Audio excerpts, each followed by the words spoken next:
Art ক্লাসে আপনাদের স্বাগত। আজ 1 মিনিটের মধ্যে একটি ছোট্ট সাবজেক্ট ড্রয়িং করে দেখাবো। মানুষের ক্ষেত্রে আমরা যা করি, একটি ছোট্ট সার্কেল করে মাথাটা বানিয়ে নিয়েছি, তারপর শরীরটাকে এইভাবে শেপ দিতে হবে।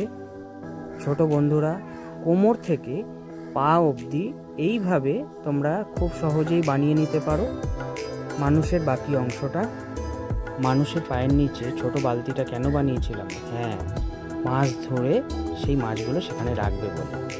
অবশ্যই মাথার কাছে একটা গাছ বানিয়ে নিচ্ছি। এইবার ব্যাকগ্রাউন্ডে একটা ঘর এবং কিছু ছোট ছোট গাছপালা বানিয়ে দিলেই মোটামুটি সাবজেক্ট ড্রয়িং রেডি। এবার ছোট বন্ধুরা নিজেদের পছন্দ মতন রঙে ছবিটিকে রাঙিয়ে নিতে পারো।